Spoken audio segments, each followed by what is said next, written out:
So welcome, guys. I'm so excited to present on this topic.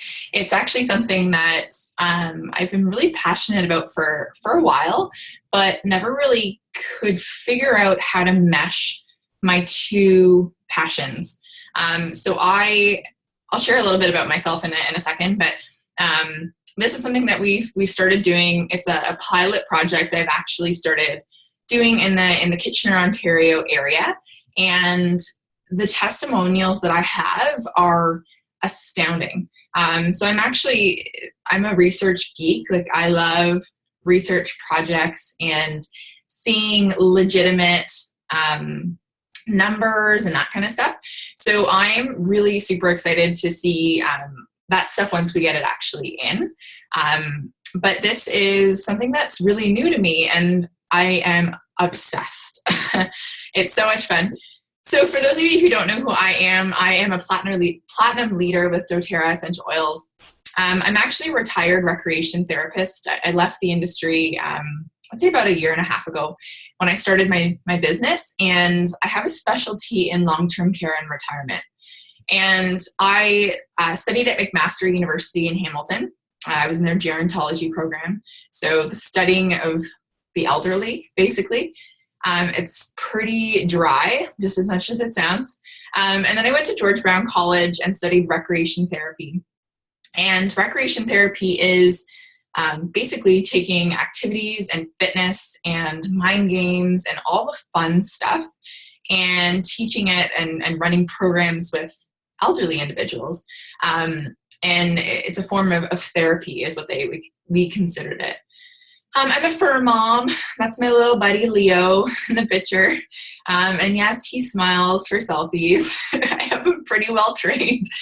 And I'm a passionate essential oil user and educator. And I really started doing this, became passionate about doing this, because I realized when I was in the industry that there was a missing piece.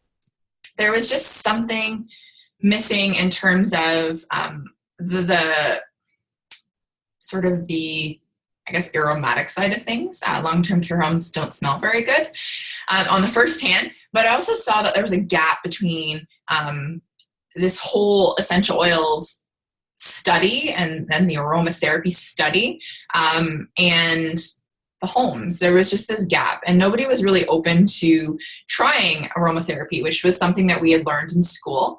And there was also a missing piece for staff. So I actually ended up leaving the industry.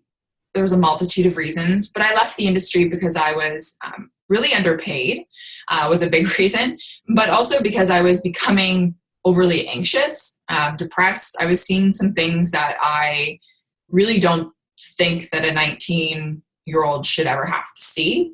I was going through some pretty intense things at a young age, and was quite alarming, the anxiety that was starting to come. So I actually started using essential oils to help with that.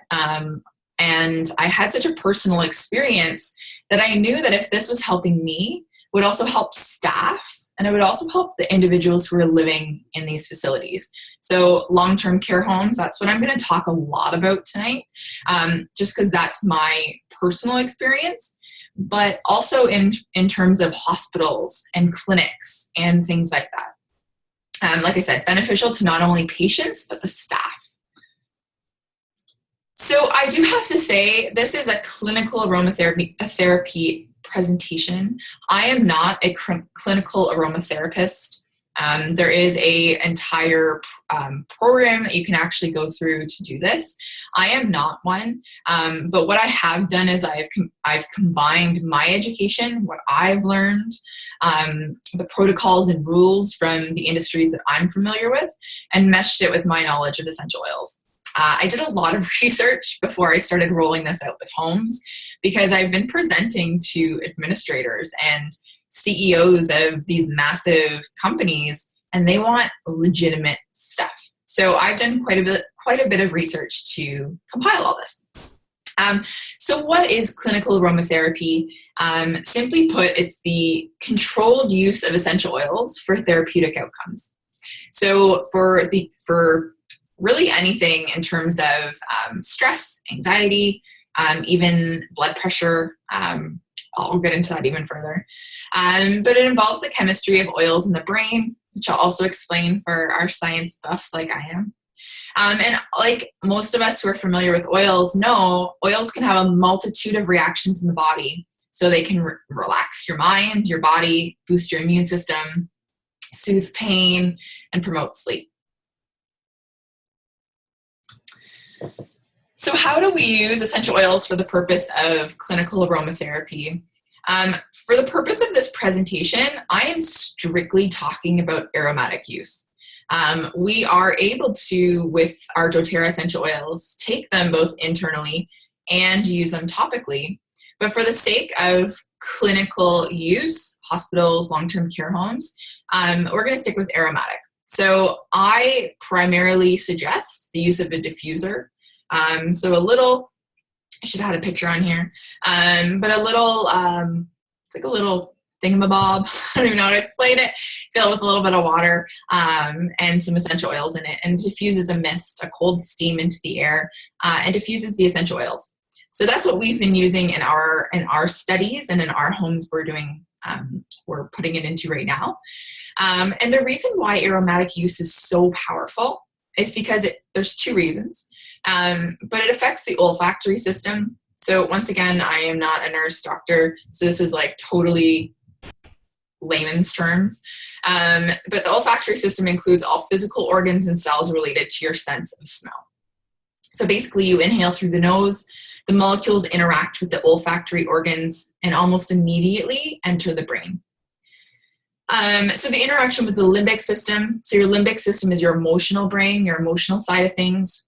And during inhalation, odor molecules will travel through the nose and affect the brain through various receptor sites. So this is think of, like I relate it to smelling cookies that my grandma used to bake. You immediately have an emotional connection to something.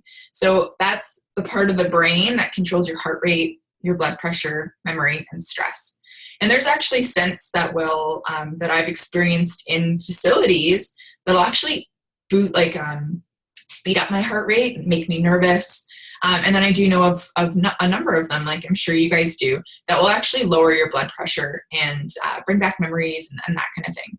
So that's the limbic system, and that's primarily the part of the brain that we're working with when we are using the oils aromatically. So why doTERRA? So for those of you on this call who are using doTERRA already, this is like a no-brainer for you. But there are lots of companies who are trying to match the quality of doTERRA. A number of them. I'm sure you can think of a few right off the top of your head. Why I chose doTERRA and why I have been presenting doTERRA to the homes that I have been presenting to is because we're Health Canada approved. So we have 21, I think, oils right now approved by Health Canada, meaning we have health claims. So I can actually claim that an oil will help to reduce arthritis or to improve arthritis, help with head tension, stuff like that other essential oil companies don't necessarily have. We're the leading producer of essential oils worldwide. That for me was an instant, like I knew immediately I had to be with this company. We work on the ground with the individuals sourcing the oils. So I directly relate this to, you purchase a bottle of oil and a percentage of that, depending on the oil, is going to help the people who need it. We're sourced indigenously. So we actually go to the places around the world where the oil or the plants grow at their prime. So we're not just going to throw up a lavender field up here where I live in Kitchener and expect it to be the same lavender that we would get from France. It's just not going to happen. And we have zero synthetics, fillers, fragrance, or perfumes. So we have absolutely nothing in the bottle except for whatever we say it is, lavender or peppermint. And this for me is huge and actually brings me into the next part of my presentation, the great scent-free debate. So, oh my gosh, there's some wicked lightning outside my window right now. If I lose you, I apologize. But when I started working in long-term care, we had this scent-free policy. I'm sure many of you guys have experienced this before, in even schools, hospitals, gyms, like everywhere is this scent-free thing. And the problem with scent-free is that people think that essential oils are a scent. So like I said, many schools, clinics, retirement, long-term care homes, and even people in their own personal homes are claiming to be scent-free. Okay, this topic actually came up in a post in one of my groups that I'm in, and this family actually doesn't allow any smells in their home. So scent-free directly relates to the smells coming from perfume, fragrance, and chemicals. So the allergies that people have when people say they're scent-free are to the toxins and the chemicals in that product, not necessarily the smell. So I've had a number of people say to me, oh, I'm allergic to lavender. And I'm like, well, why? Like, how do you know this? Oh, well, I use Febreze lavender and it gives me a headache. And I'm like, okay, well, first of all, that's not even necessarily lavender. And oftentimes it's the toxins and the chemicals that are causing that headache instead. So doTERRA essential oils are not a scent, but simply a purer version of the specific plant, fruit, or flower. That's all that it is. So there's nothing different than peeling an orange, drinking peppermint tea, or having flowers in a room. Okay, they're the exact same thing. There's nothing different. So when a school says to you that they can't have scent in their offices or in their classrooms, well, I directly will ask the teacher or the principal or whoever it is, are you allowed having oranges? And oftentimes they're like, what do you mean? Yes, of course. And that's where I directly relate the essential oils. But you have to remember that allergies to oils are possible. So there are some people that will say to you, well, I'm allergic to orange, the smell of orange. And you have to there's a fine line between arguing this whole scent-free thing and arguing somebody actually having a physical allergy. Okay, so this is something that we've actually worked with through one of the homes I'm with. And we are having an issue with wild orange. Somebody actually has a physical allergy to our wild orange oil, but she's had allergies to oranges her entire life. So it's, of course, makes sense. Okay. I know a few people had a comment about that. If you have a question, you can type it in the chat box, and I would be glad to answer any specific questions around that stuff.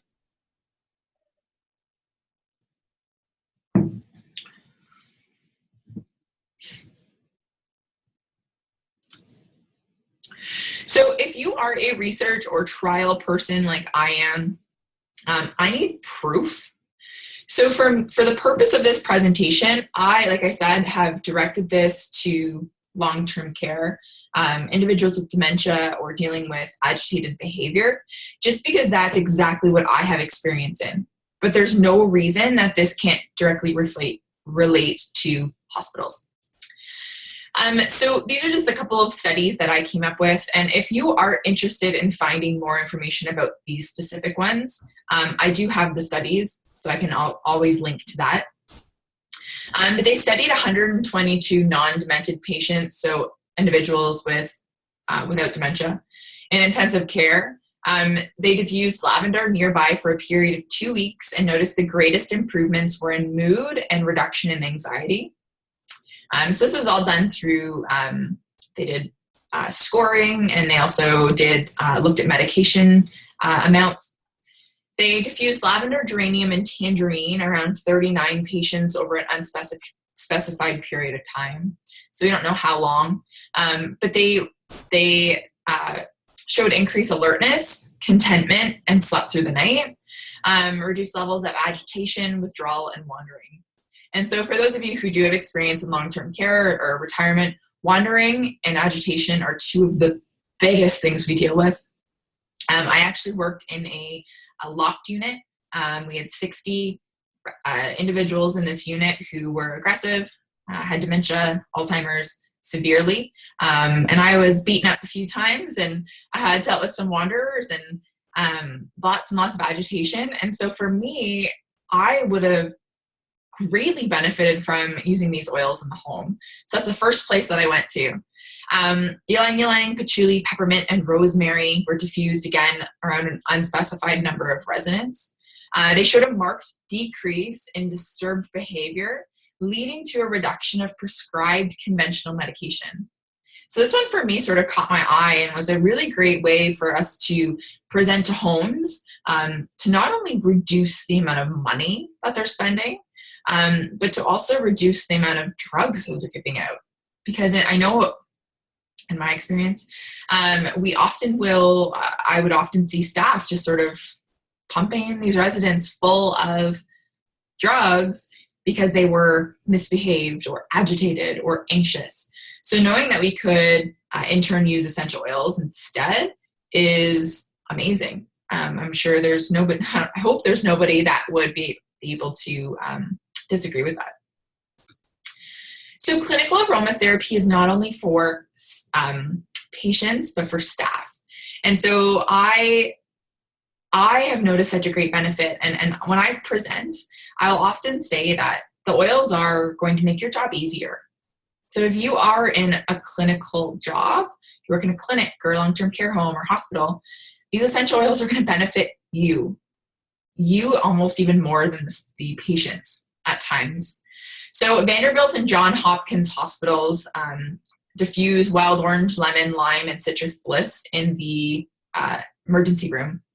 So this is on YouTube. You can pop it up if you're interested. But I think it was over a 3-month period. They did a Q&A with the staff. So before oils, 41% of staff said they were stressed. After, when they did the same study, only 3%. Before oils, 60% of staff were frustrated, and after, only 6%. So for me, I know when I'm feeling stressed or frustrated, the first person I want to take it out on is somebody I'm close to. So a lot of times that's other staff. You get angry or you get agitated at them. Or even in some cases, there are staff who will take some things out on residents. And I'm not talking physically, but will be shorter tempered or not as happy around them.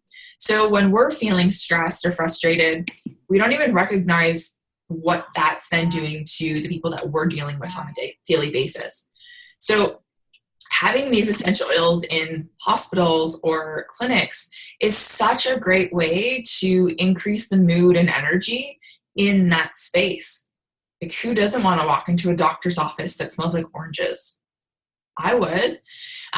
So when we are talking to homes and facilities, this is yes for the residents and patients and all them.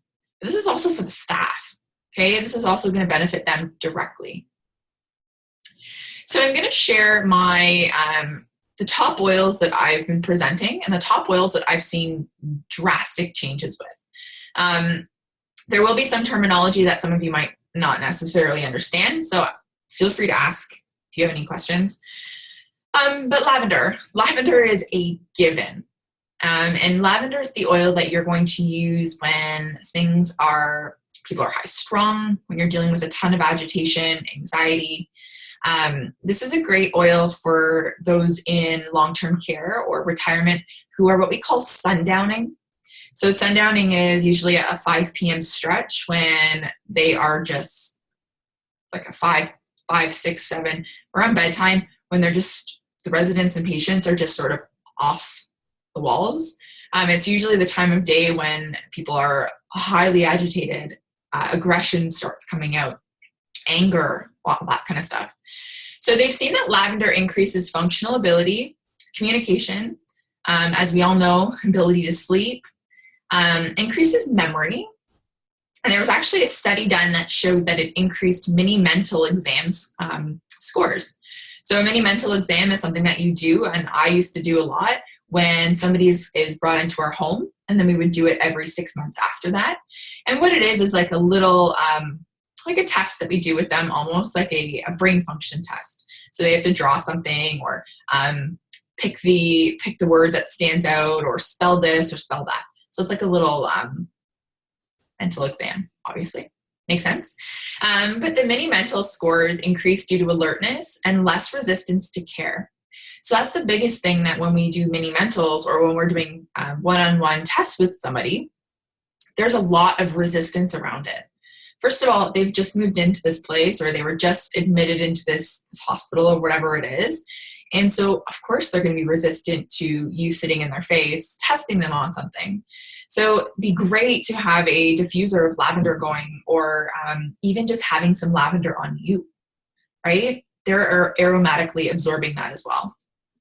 So it decreases difficult behavior, frequency of excessive motor behavior. So a lot of individuals who are immobile in a wheelchair will actually have sporadic movements, less wandering, agitation, and resistance to care. So that's a great one. Lavender is a really great oil. We had an individual in one of our homes the other day, and they were highly, highly agitated. And not all the staff are completely educated yet on the oils. So they unknowingly reached for peppermint. And peppermint actually made the individual a lot more agitated.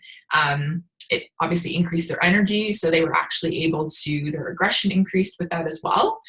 So they called and they asked what they could use, and I said lavender, and within 5 minutes, the individual was completely calm, out of her mood, her sporadic, crazy behaviors had stopped. So it's a pretty fast-acting oil, especially in a situation like that. So peppermint. Peppermint is obviously our energizing oil. So this is the oil that increases memory. It also, upon lots of studies, show that it increases appetite and energy levels. So this is a great, great oil to diffuse in the mornings. A big thing in long-term care, retirement, hospitals, is people don't want to eat. The amount of food intake in long-term care homes is usually less than 50% than before they came in.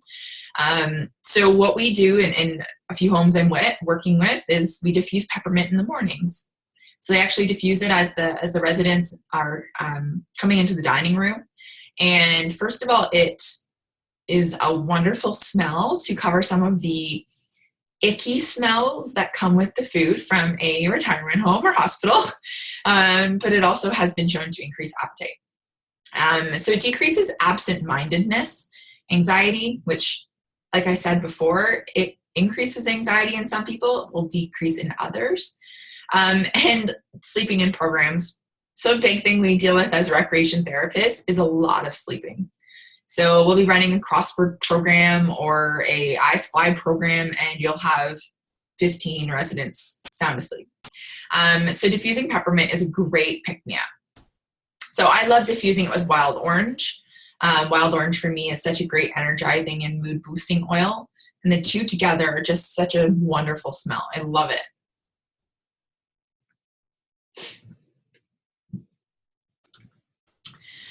Rosemary. So this was one that didn't surprise me in the least, because this is an oil that I will diffuse often with grapefruit to increase my memory.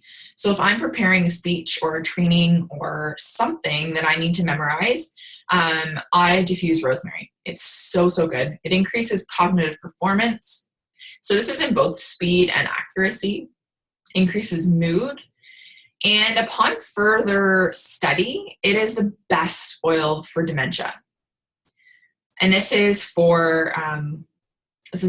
obviously aromatically. And the reason it's so good for dementia is because it decreases memory loss. So it's not going to improve someone's memory necessarily.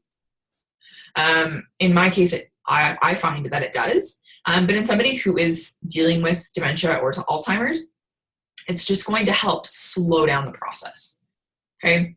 It's going to help them to remember more in a program or during a test you're doing with them and stuff like that. So rosemary is so good for that stuff. Okay, then the obvious are citrus oils. So our wild orange, grapefruit, lemon, lime, citrus bliss are the most popular oils to diffuse. Um, First of all, they increase memory, good behavior, energy, mood, appetite as well. So I don't know about you, but even the sound of lemon or a wild orange just makes my mouth completely water. So they find that it actually decreases anxiety, stress, mild depression, and insomnia. Okay, so wild orange is definitely a more potent oil than I find a lot of the others. But we'll have, say, citrus bliss diffusing in the afternoon during some programs. It's like a feel-good oil. I always call it my bottle of sunshine, any of my citrus oils. It's just, I don't even know how to explain it, but that's always the word that comes to mind is sunshine for me.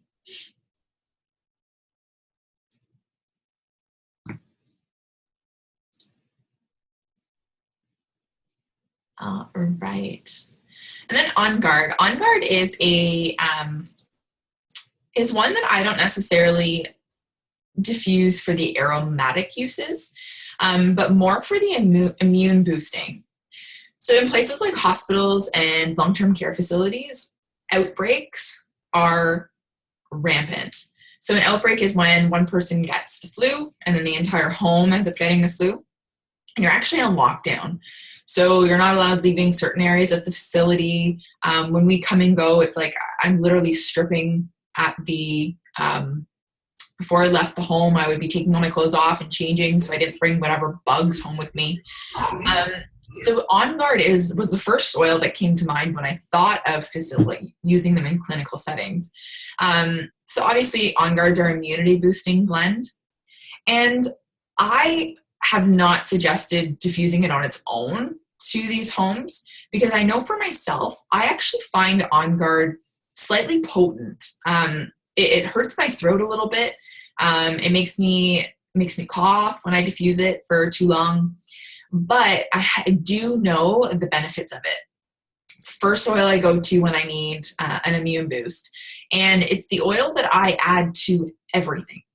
So what I mean by that is I will say usually in the morning I'll diffuse. I've got like my staple blend I throw in with Citrus Bliss and Whisper and a couple other things. And so what I do is I actually will toss one drop. That's all of On Guard. And the other oils will actually mask the On Guard. But diffusing it into the air helps to kill any bugs, regardless of how much is there. So you don't even have to smell it for it to be cleansing the air, which is really, really cool. So this is what we did it all winter. We've been doing it all summer, and knock on wood, we've been really, really, really, really healthy. So this is what we're doing with in the homes. It's beneficial to both the staff and the residents. Okay, so I add it to everything, the diffuser, any mixture, and let it work its magic. So I'm sure many of you know the high school study, but there was a study that was done. There was a group of high school kids and they were trying to grow bacteria, and the bacteria wouldn't grow at all. Teachers had no idea what was going on. And they recognized that actually somebody was diffusing On Guard in the other end of the high school. So the bacteria wasn't growing. So that just goes to show that it doesn't have to be in the same vicinity for it to be beneficial. Okay. Alrighty. This is all that I have in terms of oils. So do you guys have any questions? I wanted to keep it short and sweet, get right to the point. But I know quite a few of you had questions. So I'm going to stop recording.